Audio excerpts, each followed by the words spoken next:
Continuando, então, a explicação, ele fala nos trechos A, B, C, D e E, ó, A, B, C, D e E, F.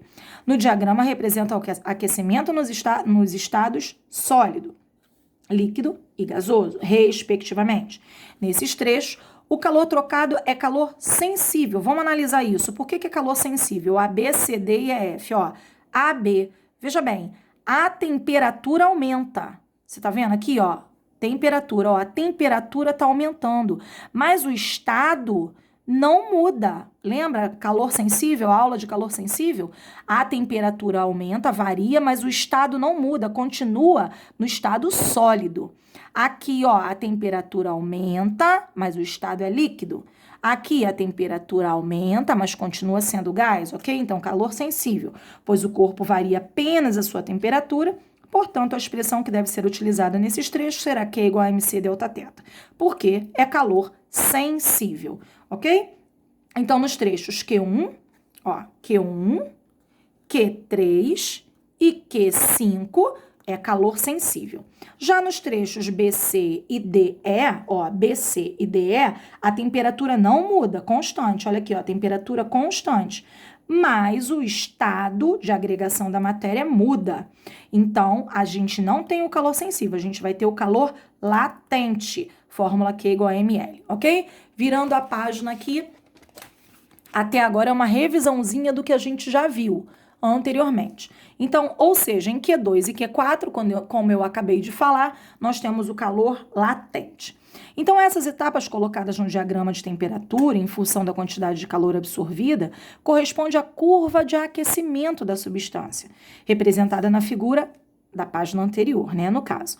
Para se calcular as quantidades de calor absorvida pela substância, é necessário levar em conta os trechos em que há variação de temperatura, ou seja, os trechos que é a quantidade de calor sensível e nos trechos em que há a mudança de fase, ou seja, a quantidade de calor latente. Aqui ele dá um exemplo que eu vou acompanhar ele passo a passo com você, que ele é um exemplo bem interessante. Nós já fizemos alguns exercícios sobre isso, mas não custa nada a gente retomar. Determine a quantidade de calor necessária para transformar 20 gramas de gelo a menos 30 graus Celsius. Olha só, vamos analisar. Primeiro, ele tem 20 gramas de gelo, é uma massa de gelo, a menos 30 graus Celsius. Aí ele quer transformar nos mesmos 20 gramas, ele não vai perder nada, tá vendo? Nos mesmos 20 gramas de vapor a 120 graus Celsius.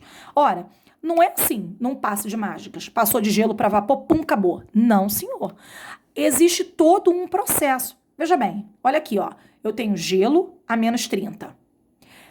Desse gelo menos 30, primeiro a gente chegou nesse gelo a zero.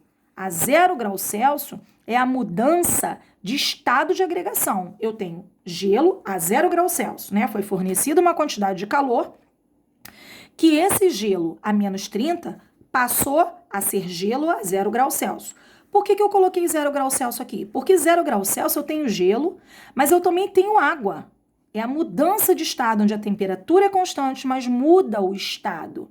Então, daqui para cá eu tenho calor sensível, não é isso? Porque mudou a temperatura, mas não mudou o estado. Olha esse trecho aqui, ó. Eu já tenho o quê? Calor latente, a temperatura é a mesma, o que mudou foi o estado. Então, de 0, 0, mas mudou, eu tenho gelo e água. Agora aqui, de 0 até 100 graus Celsius, fornecido uma quantidade de calor, que eu tenho que saber quanto é, que a temperatura variou, mas o estado não, continua líquido.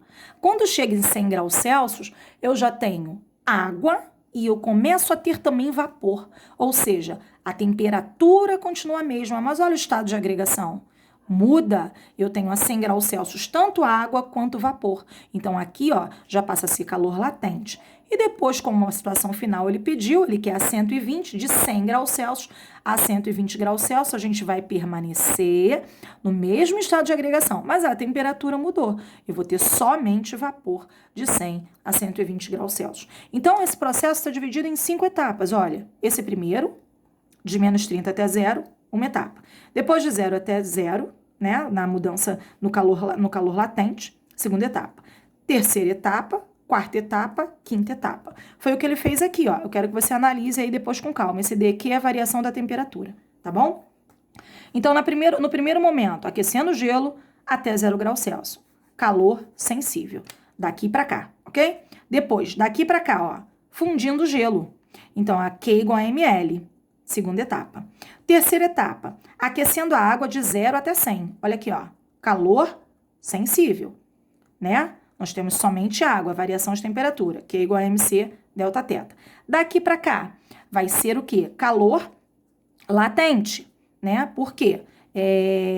Não, desculpa, de 100, calor latente. A temperatura é a mesma e mudou o estado de agregação. Ó, vou virar a página.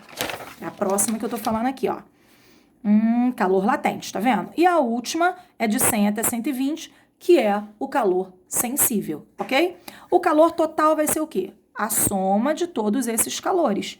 A quantidade de calor necessária, então, foi 4.900 calorias.